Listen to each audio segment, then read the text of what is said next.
जमीन ताब्यात आहे, पण सातबारा दुसऱ्याचा आहे. दावा केला तर जमीन कोणाची? तर मित्रांनो, तुमचा देखील हाच प्रश्न आहे का? तर मी कल्याणी तुमच्यासाठी जमिनीबद्दल थोडक्यात आणि सविस्तर माहिती घेऊन आलेली आहे.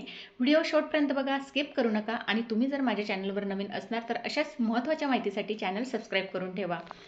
तर मित्रांनो, जर जमीन प्रत्यक्ष तुमच्या ताब्यात असेल, पण सातबारा उतारा दुसऱ्या व्यक्तीच्या नावावर असेल, तर अशा प्रकरणांना कायद्यात ॲडव्हर्स पोसेशन म्हणजेच ताबा प्रतिकूल किंवा मालकी हक्काचा वाद असे म्हटले जाते. अशा परिस्थितीत दावा केल्यावर जमीन कोणाची होईल हे आपण सविस्तरपणे जाणून घेऊया.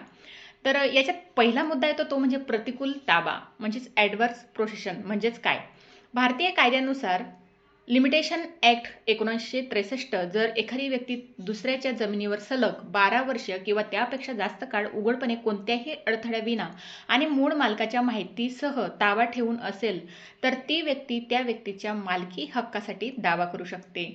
दावा सिद्ध करण्यासाठी या अटी पूर्ण होणं आवश्यक आहेत. तर त्या अटी आहे सलग ताबा, मग तुमचा ताबामध्ये न सुटता किमान 12 वर्ष असावा. उघड ताबा म्हणजेच हॉस्टाईल पोसेशन, तुमचा ताबा चोरून नसून सर्वांना माहीत असावा. पुराव्यांची साखळी म्हणजे ताबा सिद्ध करण्यासाठी तुमच्याकडे जुने पुरावे असणं आवश्यक आहे. त्याच्यात दुसरा मुद्दा येतो, तुमचे पुरावे काय असावेत? तर नुसता ताबा असून चालत नाही, तर तो ताबा तुमचाच आहे हे कोर्टात सिद्ध करण्यासाठी कागदपत्र महत्त्वाची आवश्यक असतात. तर कागदपत्र कोणते आपण जाणून घेऊया. 8 चा उतारा जर फेरफार नोंदीत तुमचे नाव कूळ म्हणून किंवा इतर अधिकारात असेल. पाणीपट्टी किंवा वीज बिल जर त्या जमिनीवर विहीर किंवा कनेक्शन तुमच्या नावे असेल. पीक पाहणी म्हणजेच क्रॉप इन्स्पेक्शन, तर सातबाराच्या पीक पेरा रकान्यात जर तुमच्या नावाची नोंद असेल. स्थानिक पंचनामा, गाव कामगार तलाठी किंवा शेजाऱ्यांनी दिलेला तुमच्या ताब्याचा पुरावा. खरेदी खत किंवा करार जर तुम्ही जमीन विकत घेतली असेल तर फेरफार झाला नसेल तर ते जुने कागदपत्र. तसंच याच्यात महत्त्वाचा तिसरा मुद्दा येतो तो म्हणजे सातबारा धारकाची बाजू. ज्या व्यक्तीच्या नावावर सातबारा आहे तो कायद्याने प्रथमदर्शनी मालक मानला जातो.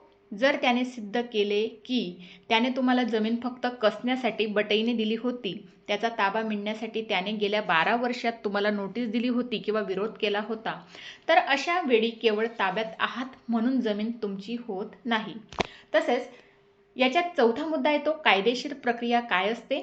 तर अशा प्रकरणांमध्ये तुम्हाला दिवाणी न्यायालयात म्हणजे सिव्हिल कोर्ट मालकी हक्क जाहीर होण्यासाठी डिक्लेरेशन ऑफ टायटल दावा दाखल करावा लागतो. न्यायालय दोन्ही बाजूंचे पुरावे तपासते. जर तुम्ही 12 वर्षांचा सलग आणि शांततामय ताबा सिद्ध केला तर न्यायालय तुमच्या नावे सातबारा करण्याचे आदेश देऊ शकते. परंतु जर मूळ मालकाने तुमचा ताबा बेकायदेशीर ठरवला तर तुम्हाला जमीन सोडावी लागू शकते. तसंच यात महत्त्वाचा सल्ला म्हणजेच तलाठी कार्यालयात चौकशी करा. सातबारावर म्हणजेच सातबारा उतार्यावर दुसऱ्याचे नाव कसे आले, वारसा हक्काने की खरेदीने याचा फेरफार उतारा म्हणजेच मल्टेशन एंट्री काढून पहा. वकिलाचा सल्ला घ्या. जमिनीचे जुने रेकॉर्ड तपासूनच दावा दाखल करावा की नाही हे ठरवा. कारण ताबा असणे हा एक सकारात्मक मुद्दा असला तरी कागदोपत्री मालकी सिद्धी करणे आव्हानात्मक असते. तर मित्रांनो, तुम्हाला असेच नवनवीन माहिती हवी असेल तर चॅनलला सबस्क्राईब करून ठेवा. लाईक करायला विसरू नका. तर व्हिडिओमध्ये जशा पद्धतीची माहिती दिलेली आहे तसे स्टेप फॉलो करा. भेटूया अशाच महत्त्वाच्या नेक्स्ट व्हिडिओमध्ये.